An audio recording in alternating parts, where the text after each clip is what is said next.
Hello, ladies and gentlemen, welcome back to a brand new New World video. Today we are once again reacting to the dev update of April 2025. It came out 2 hours ago. I'm not sure when we're actually gonna upload this, but just very quickly, if you're wondering why my opinion matters or anything like that, I'm somebody who has played New World ever since the beta. I've clocked over 6,000 hours on my main account, multiple thousand hours on my alt accounts as well, and I'm very invested in the PvP side of things. I've participated in the first season of New World, which was a very PvP-oriented season, and now I'm very interested to see what the Season 2 has in store, and I wanna kinda see if this is going to revive New World, because if you're unfamiliar, currently New World is not doing very hot. In fact, we have such a low amount of player base that, yeah, 7,000 players online on Steam at the moment, it's not too good for us. But anyways, let's see if this update is gonna be any big. I believe it's coming sometime in mid-May. So yeah, let's take a look at what this has to offer. It's gonna be a pretty lengthy video, so grab yourself something to drink, maybe a little popcorn. I don't really know what you enjoy, but we're gonna go over this, we're gonna watch it, we're gonna see what the developers have to say. And yeah, we'll see how it goes, so let's just jump right into it. Hey everybody, and welcome to the April Dev Update. My name is Katie, and I'll be running us through our new season and all the exciting stuff we have to bring you. Here with me today, I have JR, Dan, Tracy, Joel, and Chad. And today we're gonna be talking about mainly Season of the Divide. So let's kick things off. We're kicking the season off actually with Coral Divide. That's right. Which players just finished playing. Alright, so that's just a new OPR map. We already got to play it a little bit for those of you that are interested in that. Overall, pretty needed thing, you know, having a little bit of map diversity when it comes to PvP. We waited probably way too long to get another map, but yeah, let's take a look. And helping us test out. Yeah, it's almost like we named the season after the map. Oh, I get it. Yeah. I love that. So yeah, so players have been playing Coral Divide. That we did a preview in February, and then we just finished up the preview in April. So yeah, starting in Season 8, the map's going to be fully out, fully released, and we're actually... They could have done a better job at it. Bro, I swear the graphics are a bit bad, no? The plan is to run that map... As in, like, I feel like whatever they used to record, they didn't do it justice. It looks much better in-game, is my point. For a period of time before we start, like, a rotation with the old map. Yeah. So yeah, definitely look forward to that. Look forward to having full access to the map come Season 8. Yeah, that's great info. I know that players are looking forward to having that new OPR map being playable every day. So that's great. We also have at the start of the season one of our seasonal events, Springtide Bloom, and we have the return of other seasonal events. Joel, if you want to. Yeah, so Springtide Bloom is going to have upgraded patterns with higher gear score. Springen is also going to have upgraded loot, so it's going to be much more meaningful. There will be above gear score 700 loot for players to get to kind of feel like they can catch up and participate in some of our pinnacle in-game content in those, so we look forward to bringing that back out. Alright, so for those of you who don't know, gear score goes up to 725, and for the most time we had these seasonal events that basically never dropped any notable gear. You would always get like under 700 gear score stuff. It looks like they finally caught on to the fact that if you don't drop good gear, people don't do content. So if you drop good gear, guess what? People will do content, right? So this is another thing where I feel like PvP tracks should absolutely have a chance to drop 7 to 5 gear score items. It is so crazy to me that that's still not the case in the game. But yeah, let's continue. So that's already like a slightly good sign, right? For some of the players, I don't believe console players have actually experienced Springtide either. Yeah. Yeah, this is the return of those events for PC players and the first time that our console players will be experiencing these events. So it's super exciting. And then along those same lines where we have these in-game world events, we have something new with this next season, which we're calling Expeditions Unleashed. Chad. Expeditions Unleashed. All right, let's take a look at what this is. I'm gonna assume just a harder version of Expeditions that drop better stuff, hopefully. So Expeditions Unleashed is a selection of... Just a quick disclaimer. Maybe not disclaimer, but a fun fact. We named our company POD Unleashed when we came back, and they come with Expedition Unleashed. I just find it kind of funny. Anyways. Expedition bosses that we've taken, leveled them up, scaled them up, and basically injected them into the open world. So lots of players can show up together, 10, 20, 30, however many more, and fight them in huge numbers. We've adjusted their abilities to make them more appropriate for the open world and for fighting lots of players. It should be a lot of fun. That's awesome. Okay, so they took the bosses from expeditions and plopped them in the open world. And then there's rewards associated with this, I'm assuming. So. Of course. Yep. So there is a 725 up-leveled item, one for each. Okay, that's pretty good. So upscaling to 7 to 5, so people will be able to actually get some good gear score pieces of this. That's pretty solid. Each boss that you'll be able to get each time they show up. And then there's 7, 10 items across the board of all of their existing loot that will also be leveled up. So there'll be some fun stuff that you can kind of get that's kind of from the past brought up to current standards. That's awesome. I, in general, think that's pretty needed in New World, just grabbing the old content that's already good and just giving it that newer feel. 7 to 5 gear score can be a great start for that. Cool. And I know that, this is something where players have been wanting this for a while. This is one of those things that they've talked about where they're like, we want to do things in the open world with our friends. We've seen some of these events that you have. We want more of that, but we want it to be, different, and we want this to be an exciting thing for us to do, like kind of on a daily grind. And so this is definitely something that I think fulfills that and gives them a rotation of different bosses that they've seen in our expeditions, but these are not bosses that you've seen in the open world before. So that's pretty cool. And then is this something, Tracy, is this something that is happening all season? Is this something that is just for a limited time? Like what can players expect? These bosses are going to appear in the world for a week every month, and it'll be a different boss each time all season. So look forward to it. Cool. And this is just the season 8 thing? No, this will be for all seasons going forward. Oh, so that's part of the divide is Yeah. now we're having things divided from just being seasonal and now can be continued forever. I love that. And another interesting new event. All right, I mean, I'm personally not too excited about that. It's like, yeah, I'm probably gonna do it once and then never again, honestly.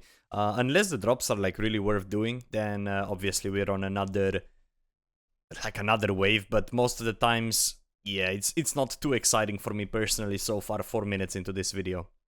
That we have coming to Aeternum is Factionfest. Tracy, that's something that you've been working on. Want to tell us about it? Yeah, absolutely. So we have a new event coming for the community. It's a fun little competition for players in each faction. We wanted to motivate them to check out expeditions, so we have a new set of rewards for this event specific to expeditions. We'll give you guys more details later. Love new rewards. And it's a new season, and we haven't talked about the seasonal server. Some of that is because we're doing things. That's what I'm pretty much excited about. Most of the time in New World, like whenever there is something big, even if it's a fresh server or whatever, that's where the spike of people comes. People come back, check it out. I want to see what they did this time around. The PvP server was honestly a bit of a flop because the way they made it was just not interesting. You still had to go through the entire quest line.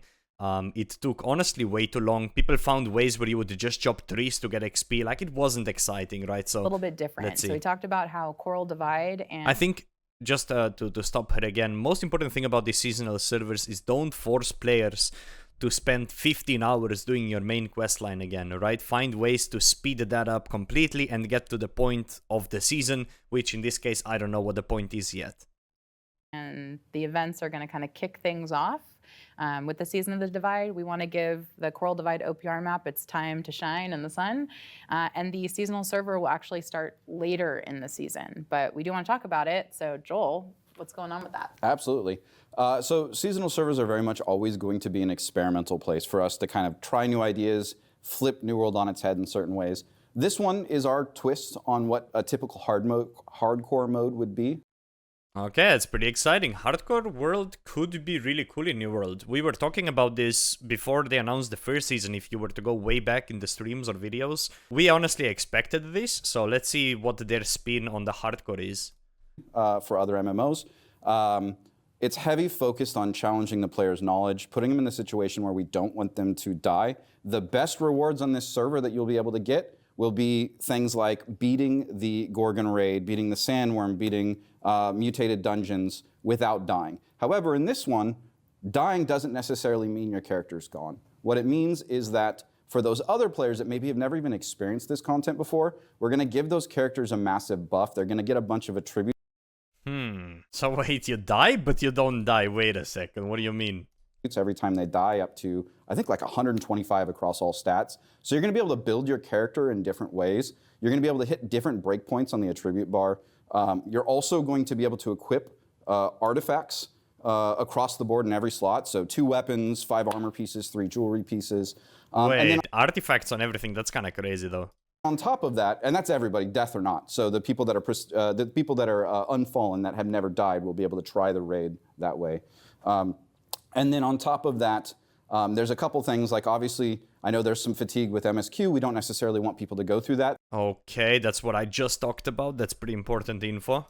So we've made more of a quest line that's a tutorial for the server. The goal being is that this server is more of like a weekend event. You and your friends should be able to take about 2 or 3 sessions and get to the end game in that time frame.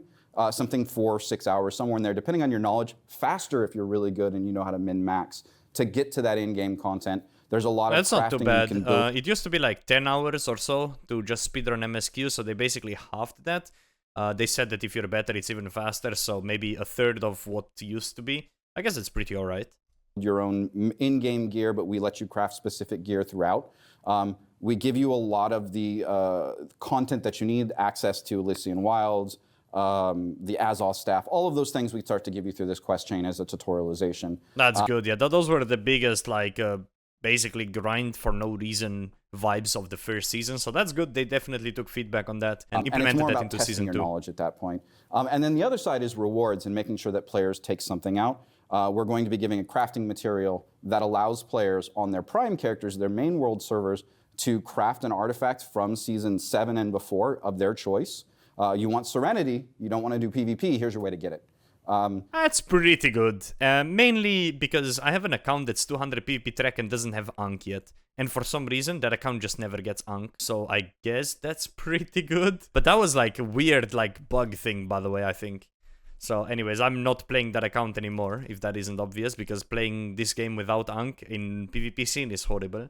But that's interesting, so maybe that's one way to get the artifact of your choice that you would otherwise get on a PvP track. So there's some really good stuff you'll be able to pull out, not just cosmetics, but actually things that you might seek, such as tier 3 trophies as well, to your prime characters. And we'll have more information on that. That's pretty good, actually. Soon. Yeah, and you called out something like, not only are we starting that seasonal server a little bit later in the season, we're also running it for a limited time. Because it is something where players will be able to go through the quest line, go through all of the different activities pretty quickly. You can take your time with it if you want, so I'm not telling you you have to do it in a weekend, but it's not going to take too much time, right? It's very much an event. It's very much a vacation. It's a place for you to dip your toes in and try something different, or potentially get someone else that's unfamiliar with the game in there with you and try it out. Yeah, and that hits on one. But I don't know what they mean by hardcore world, but you can die. Like, that part, we're 8 minutes into the video, I still don't really get it, what they meant with the fact that, oh, it doesn't matter if you die. Because at that point, it's not a hardcore world, so I must be missing something. I think the concerns that some people had from the last seasonal server, which was the bifurcation of the players, right? So people were joining the seasonal server in this last season and staying on it for quite some time. Yes. I mean, some people made that their main for the time being. And this gets them their time playing on the seasonal server and having a lot of fun, trying to stay unfallen. It's very much scheduled like the rest of the events, like the PTR maps, or excuse me, not the PTR maps, the preview maps. It's very much to fit in as a grouping of content instead of something that is on top of those things. Should also mention for the bifurcation, right, that this particular seasonal server, you won't be able to join cross-world matchmaking, right? Yep. Okay, finally. So this is one thing I was complaining about on the first one, the fact that you would literally play an OPR with a gear that has like no perks, nothing, right? No gems, no nothing, and you would be playing against full beast out main server people. And when I was streaming that was like one of the things that was mega annoying. Same with the 3v3 arenas, because sometimes in these sort of servers, it's like really fun to just do like arenas, go for rank 1s, whatever. But then when you compete against the main server people, that's basically impossible. So this is actually kind of cool. Let me see what they have to say about that.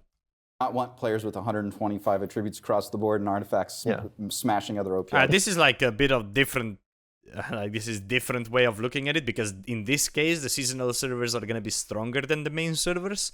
right? So I guess it's a bit twisted to what I just said, but the same idea goes. Players, that is absolutely correct. Thank you.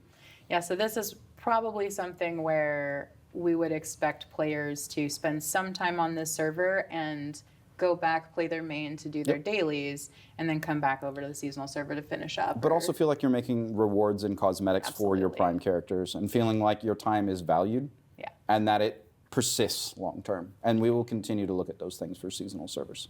Do you keep your character from the seasonal server No, this you do time? not keep the character this time, especially now with all that power and artifacts. No, but the rewards you will. Yeah, that's awesome. All right. My mind is still not clear about what they meant with the hardcore world that's not hardcore, though. I'm just stuck on that thought process. Like, how can you die on a hardcore world? You know what I mean? But anyways, maybe they are not gonna clarify it. If you know the solution or like what they meant, let me know in the comments. Let's keep watching. So next up, and we kind of hit on this a little bit where we were talking about preview weekends, we have more preview weekends. That's true. A lot more. We have a lot coming up. Yeah. Okay, that's kind of cool. And this is a great time to announce that the next, yeah, drum roll, please. Thank you. So yeah, I'm pleased to announce our next game mode is Capture the Flag. Thank you. Oh my, that's actually really good info. 10 minutes in, I have suggested this personally so many times on stream. I'm so glad this is actually coming through. We were talking about this forever. Like, how do you make PvP exciting? You bring a bunch of people, you get them like King of the Hill or Capture the Flag type vibes, right? So this is really good. Let's see what they have in store for us. And Yes. we will be, yes, we will be previewing this in not one but two previews. What? With two different maps. Yes. Two maps? Two maps. Yeah. Can you believe it? Yeah, we've been working hard on that this. looks cool. Honestly, that's pretty cool. When I heard that they are just throwing expedition bosses to the main world and calling it an update, I was like, oh no. This is good though. New maps, new game mode, new PvP game mode. That's pretty exciting. Let's see. And we were having so much fun with like one map. We were like, so we actually, you know, this is similar to how we did the last OPR map for Coral Divide. We started with a lot of gray box maps, right, and like kind of narrowed it down. And then we got two maps that we were feeling good about, and we're just like, let's just see if we can do both, and we did. And I feel like internally we're all split because we all have a favorite. And there's nobody that's like, yeah, like I love both of them the same. There's always one that you're like, I kind of prefer this one because those two maps have very different like strategies associated with them. Yeah, That's for sure. good. That's good. Switching strats based on the map is honestly solid. Yeah, like so the first one is it's a pretty simple map. It's like this two-tier bridge, very straightforward. We feel like this is the best map to like introduce the game mode and get people used to it. So our version of CTF, it's you know two flags and then two teams. Obviously, you take the flag, you have to return it, you have to defend your flag at the same time to score. And so there's so it's part defense, part attack. I mean, that's pretty good, right? And there's definitely coordination. It's a 10v10 mode, I should mention. 10v10, okay. I thought it would be a little bit bigger, but 10v10 is also solid, I feel like. Which is our first. We were like discussing like 25v25s. We were discussing like 5v5s, right? But I think 10v10 is honestly nice. 10 to 15, I think is our first good. game mode of that size, so that should create a different dynamic in itself. We also added two new gameplay mechanics to this mode. We have jump pads, My favorite. which are super cool.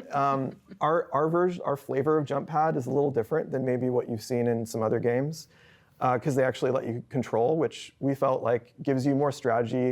It also gives you more like agency in like when you use them, like because you can run over them without activating them, which is useful in our game since you're constantly repositioning for combat. Sometimes we actually did test a version where they were automatic and it didn't go so well. Like they were just automatically triggering, you'd like back into them. So yeah, we decided we liked the manual trigger better, and that's what we went with. Yeah, to go back to the other mechanic is power-ups. So we also added, we have like a health, a haste, and an attack power-up, and they respawn. That is similar to not Ashes of Creation. What is the other MMO we used to play? Now it's gonna bother me. Let me look it up. It was Throne and Liberty had that in Arena, right? I'm pretty sure. Either they had like shield, DPS. Anyways, on, So on the power-ups, timer okay. and just add a little more tactics to the map and like, strategy. And yeah, so the second map it's a much wider map. We actually call it wide. That was like the code name for it. But yeah, Very it's very creative we're super there. Wider map called wide. Nice. creative with our naming. Yeah, so like it has like this straight shot to the other flag, but it's like kind of out in the open. You're like it's super risky to just like run the flag back that way.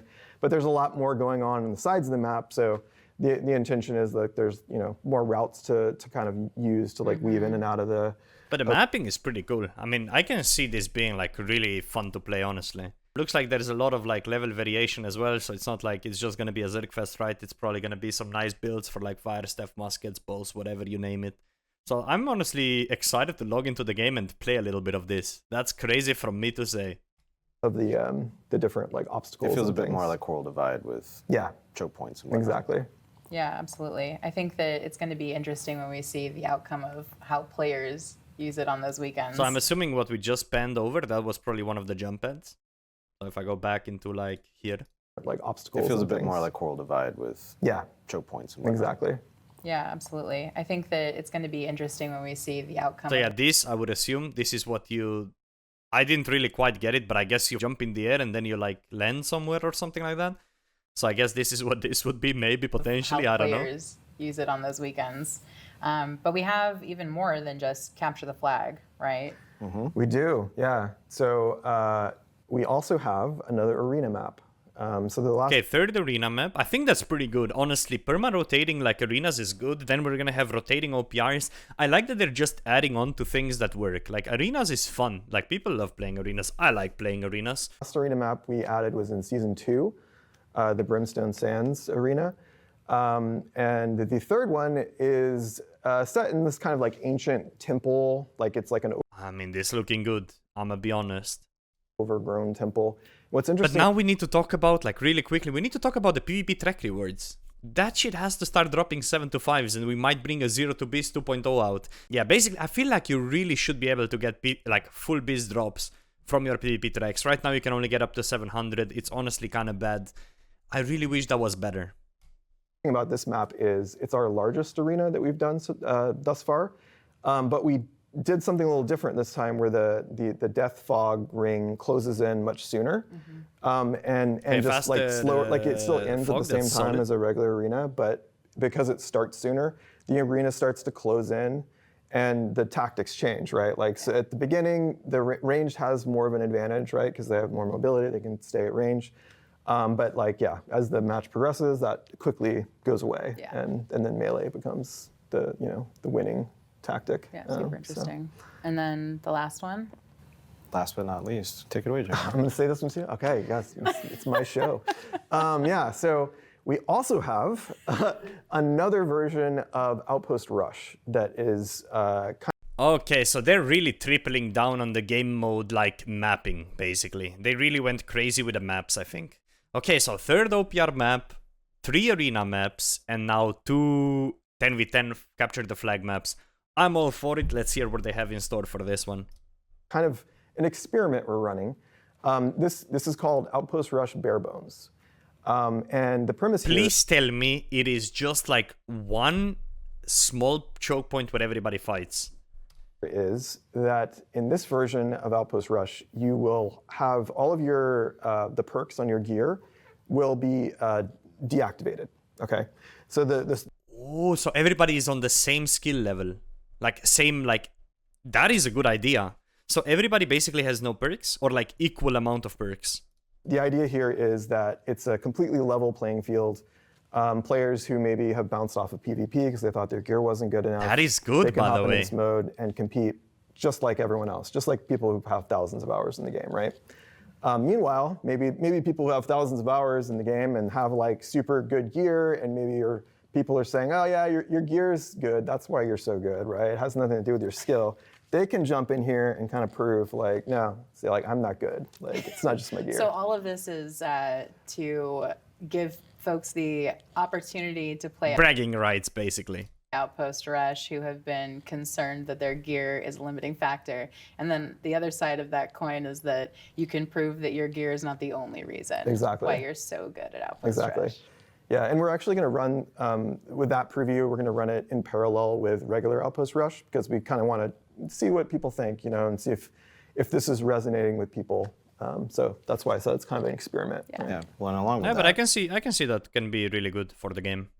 To make this change possible, there's been some work done on the activity screen so that we can more easily do mode variants like this, right? Yeah, that's true. Definitely a big concern on the modes team is that as we add more modes, more maps, we'll actually we talked about bifurcating the audience. That's definitely a concern with modes, right? So we're trying to control that by, for one thing, doing these previews previews or rotating game modes, right? Like if they have idea of all these new game modes, just make it rotating. 1 week, Capture the Flag. 1 week, King of the Hill. 1 week, OPR Barebones. Just keep them rotating. And have everything active at the same time, right? And then you can keep track of the graphs, see what the people are playing the most, and then you can consider putting that as a permanent game mode and rotating one of them least likely ones to run. TF would occupy the same slot as Barebones mode. So we would basically be rotating modes in and out. And over time, what we might find is as we introduce new modes, if a new mode really takes off, it's super popular like CTF, that might actually get a permanent slot, and then maybe a less popular mode might move to the rotation. I literally just said about that. They're actually coming up with some smart ideas. I like it. But we're going to be kind of measuring the queue lengths and just. I promise you, this is my first time watching this. By the way, I did not spend 40 minutes watching and then 40 more minutes deciding to record this. That's pretty cool to see, though, that they are thinking of it the similar way to how I'm thinking about it, and probably most of you guys watching this as well. So that's pretty cool to hear. The engagement for the different modes to kind of make those decisions. Absolutely, the engagement. We have in-game metrics, and then as players, we'll have more information on all of this and specific dates and the timelines as we get closer to them. But as with everything, please join the Discord. There will be specific channels set up specifically for feedback on these different preview weekends. And so we love to hear from you, get your feedback on each different preview that we have. And then obviously in-game, you can always do the submit feedback feature. We do get that as well. Just make sure to call out whichever map it is that you did that you want to give us the feedback on. So we really appreciate that. And we're going to be looking very closely at what players are doing and what they're saying. So that's enough of you talking, JR. Okay, I'm done. enough of that. So let's totally switch gears here and talk about something that is another. Right, a little bit of a sum up. We have Capture the Flag, we have new OPR maps being in the making, a new OPR game mode technically in the making, and rotating game modes. Did I miss something? New arena map as well. Another thing that players have been talking about for quite some time, and that's Barbershop. Okay, Barbershop I don't care about, but mixed storage is what I'm interested in. Please give us mixed storage. Honestly, we need it at this point. It's been way too long. One storage where you can find everything in. Yeah, that's me. So we are going to allow you to purchase a Barbershop token in the in-game store with Marks of Fortune, and you will be able to... Okay, so what they're saying is you can use your real-life dollars to change the way you look in-game, okay? No, this Marks of Fortune, whatever. They're talking about your hard-earned money, yeah? You can't do it with the in-game currency. You go in, you pay, I don't know, $2, you can change the way you look. Customize your character. There's characters on PC that have been around a long time that don't necessarily get the chance to use some of the new customization we added in Aeternum. This is a great time to update your characters. Bro, what are they showing? This is a straight-up grandma gameplay over here. What the hell? Change your look. Maybe you really wanted that new hairstyle. Now's your chance. And that will be available in Season 8, right at the beginning. Yeah, and some of us want to take the characters that we created on our consoles and we still want to update those ones even though they're new, because that's part of our playstyle is updating. Once we get a new skin, we're like, well, this hair color is not really working anymore. So super excited for that coming out. The next one that we have is new artifacts. So I gave you a slight break in talking, JR. Very minimal, but it is your turn again. Yes. We have quite a few coming out with the Season of the Divide. Yeah, we have seven new artifacts coming. and I can't list them all off the top of my head, but there was one in particular that seemed pretty cool to me. It's this new blunderbuss called Chaos, and it does like these explosive rounds that knock back people. Oh, that's gonna be mega annoying. Oh, hell no. Actually, it would probably be pretty useful in CTF, I imagine. So, yeah. More following. To be honest, it would have been great if we didn't have the the manual jump pads, because you can knock somebody because then you could knock people onto into the jump pad and then like launch them out of the map. Yeah, that'd be super fun. We'll do a mode variant How someday dare you with not auto let jump me do pads. that? Well, that's awesome. And then while we're on that subject of weapons and combat and all that good stuff, we also have combat updates happening, and I think there's One more thing that I say it every single time, I really wish they worked on a feature that would allow people to play big type PvP stuff with high frames, right? So being able to lower the in-game graphics, make it a little bit more potato, give us like a full-on performance game, right? The new world looks beautiful, but the FPS is horrible. Like, you can have a fucking NASA computer and you're gonna be playing wars on like 45 FPS, right? So this is one thing that I really wish that they at some point like worked on or told us that they're working on it. Because like I personally, with my potato computer, I play like wars on, I don't know, like 35, 40 FPS, sometimes 45, right? And I really wish I could just play 60 FPS wars, right? Like, obviously, if I could play it on 144 FPS, but that's like a dream. Just give me a 60 FPS wars and I'll be happy, because right now it's pretty bad. there's some that Dan, you're also pretty interested in for this season. Sure. Yeah, there's a few things here. The first one being we're having some changes made to target lock. I'm just going to keep piling on JR because it's kind of funny to me at this point. JR, Yeah. we've done a couple things to target lock. Yeah. What were they again? Well, first I want to talk about the reasoning. So, like, for making target lock adjustments. Okay, so our game is very skill-based, right? Like, combat is kind of the core of the game, and that being heavily skill-based, right? So when we made the move Yeah, get rid of aim lock, please. Thank you. to console, we added target lock primarily as a feature to help controller players compete against mouse and keyboard players, right? To effectively for the aim assistance, right? But we also have an aim assist in addition to that, right?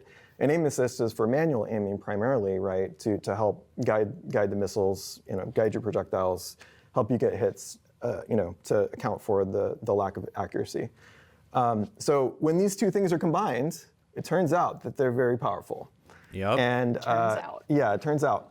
We wanted to err on the side of making sure that controller wouldn't be a barrier. Yeah. Yeah, exactly. Yeah, so what we've done in Season 8 is we've reduced the power of aim assist inside of target lock, because you have, target lock's helping you aim, but it's not gonna be like 100% you're gonna hit everything, right? Especially for moving targets. It's still gonna be useful in certain situations when your target's stationary, which is, not often in PvP, but still in PvE it's gonna be, pretty much as useful as it was before. But in PvP specifically, you're going to find that when your target's moving, you're not going to lead the target as much if you're using target lock. But we also kind of adjusted aim assist to account for this. So controller players will learn quickly, I think, to stop relying as much on target lock for ranged combat, and they will selectively unlock and then just try to manually aim. And they'll find that they're more successful at that than they were, in previous seasons. We've also made some changes to kind of add some more counterplay to target lock, and this applies to melee and ranged. Is in the current iteration of target lock, it's very sticky, and there's no real way to break someone's lock. Like you can try to outplay them, but they will just basically keep their lock even if you dodge through them. But so that's something we actually just changed. Is now it will break your lock if basically your target moves too far behind your camera, it will just break the lock. That's good. Yeah, that's really also, good, because right now what happens if somebody is locking onto you, they just turn 360, right? So if you dodge through them, they lose the lock. I think that's good. Fixes an issue we had with abilities like burnout that have a lot of Oh yeah, you go through and then it like turns you around and you do like this little 90-degree turn if you're burnout locking on someone. Reversal to them. Yep. It no longer like tries to Follows spin you, around yeah. and go back to them. Yeah. So it'll break the lock. So it's actually beneficial in many ways, and also kind of adds more counterplay. You can actually like kind of try to outsmart people that you know That's good. are target locked onto you. Not that big of a deal, but good.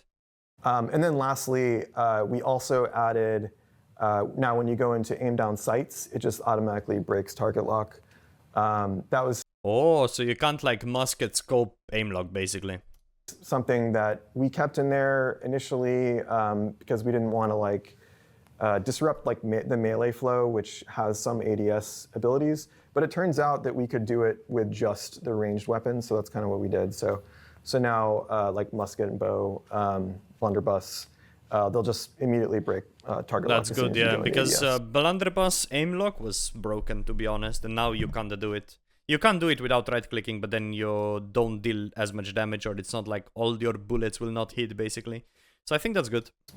Which feels good. And we didn't go too far into just removing it entirely because we want to see incrementally like how well this improves combat and how well this balances things as we go, because it is a very delicate balance. Yeah, for sure, and it is still a useful tool. Like having the way I see target lock is it's just another tool in your tool belt. It shouldn't be the only tool though, and I think that's where we kind of went too hard on it. It was too good. Yeah, our goal was always to make it be like primarily a tool for melee, and it should be something like everybody kind of figured out what we wanted to do. Like if you wanted to lead a target, you should not use target lock. So we're zeroing in on where that needs to be, right? Right. Yeah, we could have a whole episode on aim assist and target lock, Yeah. but I think we covered it pretty well in this one. We're also going to have more weapon balance updates. That's coming in. I know that you've been listening to some of the players. We've been doing our own testing, and so there's some of those changes going in.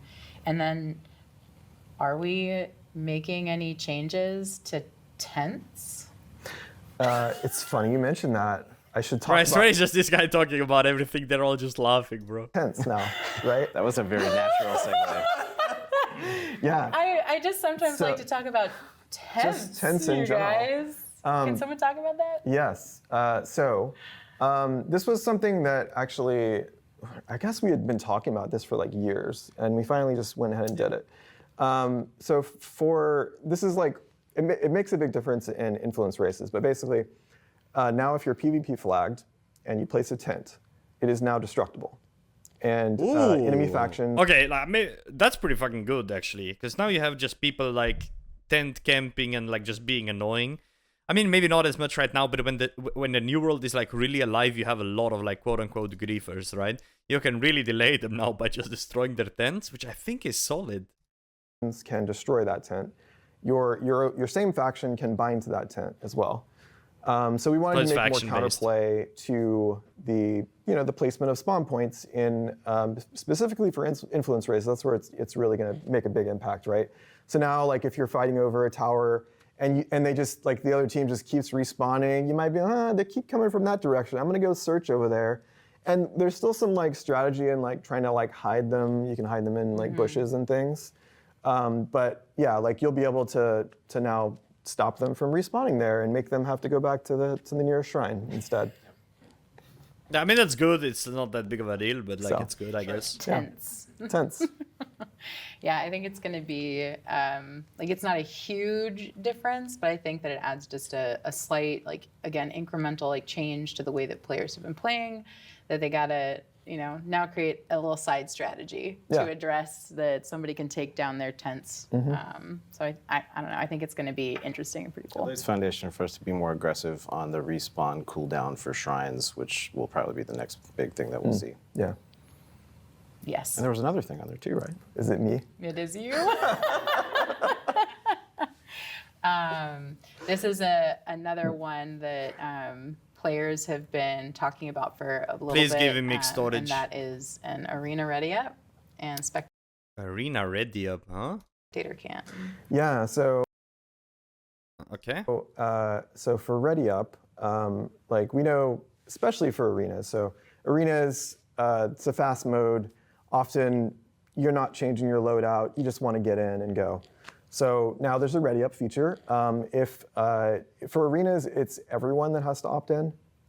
So because it's only 3v3, if one person isn't ready, it makes a big difference. But we also added it to OPR.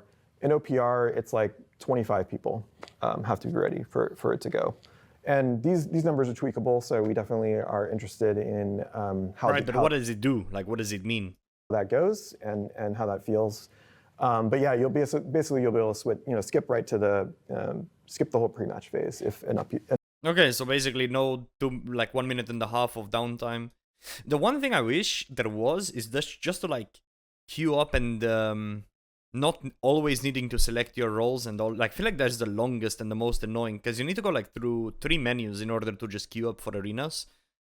So that's one thing I wish they did. Yeah, which we had tried in a public test realm a couple years ago. We had tried reducing the ready up time, and the reason why we didn't make this just in code a shorter time and why this change makes way more sense is because players were split. Some people really use that time to, hop into Discord, make plans with people, figure that out. They needed that time, and so they felt pretty strongly that we shouldn't reduce it across the board. So this is a really great compromise for the players that just want to get in and play and go, who already know what their strategy is going to be, or they're going in and there's no strategy involved, Right. that they can just hop in and play, compromised with the people that do actually want to take that time.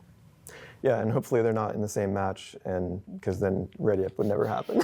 But They will be. It's a good call out though. That there will be times that this happens. There will be times that ready up doesn't happen, and you might be sad if you're on the ready up side. Yeah. But you can just hit the button over and over again. Yeah. Yeah, because that That'll works. just- That always works. That makes it go faster. Scalability. Yeah. Oh my gosh. And then we have Spectator Cam is the other one. Love so this. arenas, Yeah. arenas definitely another big feature, right? So now instead of like being in the Little bleachers, cage, squinting, trying to make out what's going on down there, you can be right there in the action, and you can be cycling through, spectating. Basically, it just attaches your camera to both your allies and enemies. Because in the case of arenas, it's not really going to give you much of an advantage. You can see everywhere everyone is anyways. And then, we also added it in expeditions. Chad, you want to talk about that one? Yeah. So, Wait, so if you die in expedition, you can spectate. That's kind of funny. when you unfortunately die against a difficult boss, instead of staring at a wall, now you'll be able to go up to the door and be presented with a prompt and enter into a spectator mode and be able to watch. I wonder how many bugs are gonna come out of that. Teammates struggle on without you, and hopefully progress to victory. That's awesome. It's so great. We're going to be able to, well, hopefully we can put it in more places too, but this is a great starting point. Yeah, for sure. It feels good. Yeah, we thought about adding it to CTF, but actually it's such a short respawn time that you'd almost not even see it. So it's, yeah. So we'll be evaluating like mode by mode, like where it makes sense. Yeah. Absolutely. And that's our deep dive into the coming season. And now we're going to be doing just a real quick review of our living roadmap.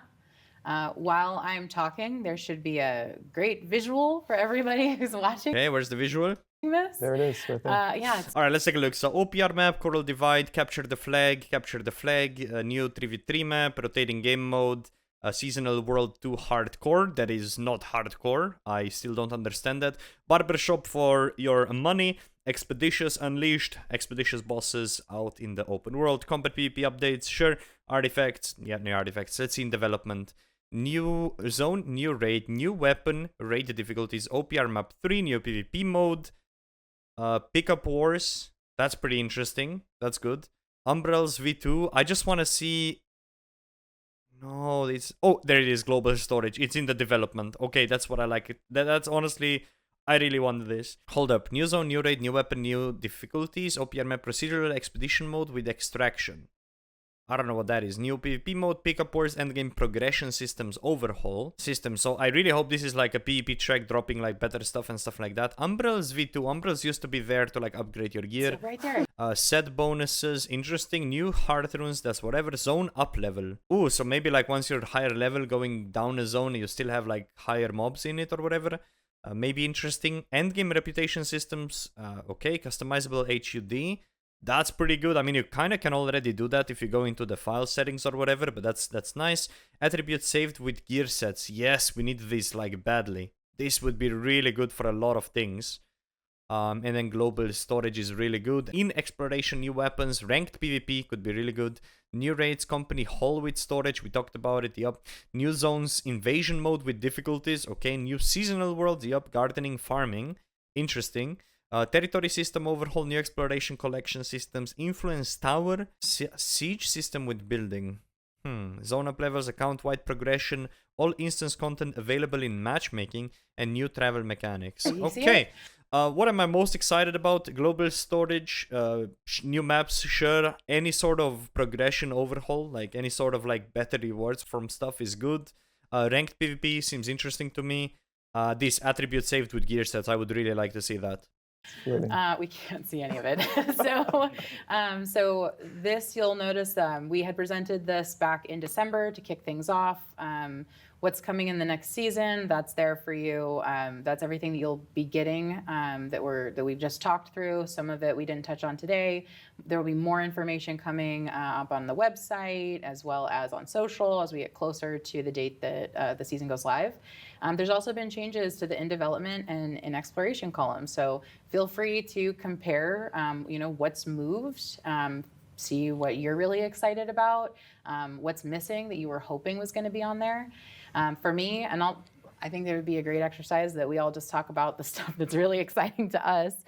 So for me, in development is the new weapon. And while I can't say what that is because we want to keep some things a surprise, I will say that sometimes you have to cheer with both hands. Yeah, okay, it's gonna be daggers. Good one. I was so curious what you were gonna say. Anyway, I'm very excited about that. I'm super stoked for what the team's been working on.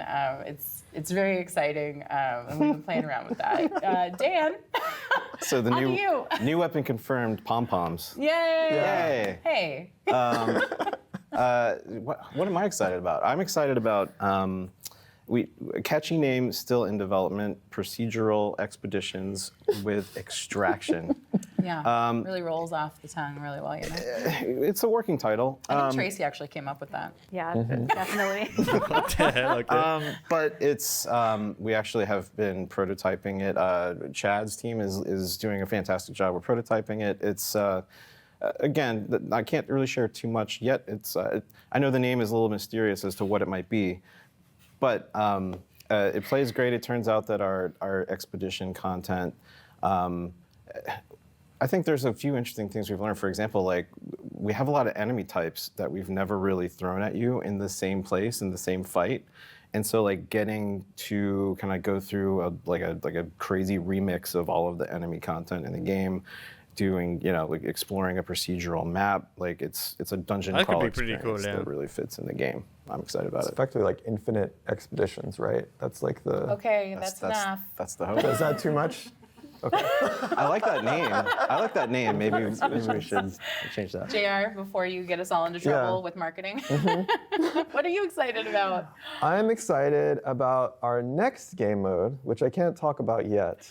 Nice, great. Just know that it's coming and it's cool and that you'll love it. That's all. And you'll be seeking. What? Can I talk about other Wait, stuff? no, stop. Okay. You'll be seeking the crown. Chad? I'm certainly excited for the new zone in development. Yes. So with the Legion Wilds, we were reworking an existing zone. We did a lot to it, but for this one, it is an entirely new part of the map, new zone, new architecture, new theme, new questing, That's new pretty good. enemies, lots of new stuff. Tons of passion from the team developing it. Everybody's super excited about it. I think it's going to be great. Yeah, I agree. I saw a screenshot this morning. Somebody's crossing a bridge into the zone and this giant vista in the background, and it's just really cool looking. I think Dan shared that actually this morning. Yeah, that's a great vista of what you'll see. Yep. Joel, what are you excited about? I'm excited for a couple things on the list. I'm really excited for being able to save my attributes into my gear sets. Oh yeah, that's honestly really good. Like if you're the person that plays many builds, this will be nice.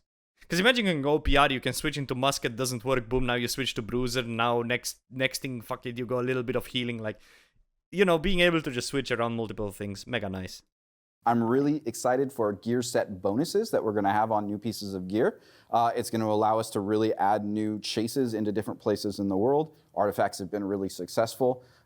We think that we can add more of those into different pieces of gear as a whole collection. And that's really what leads into some of the in-game overhaul that we're looking at for progression.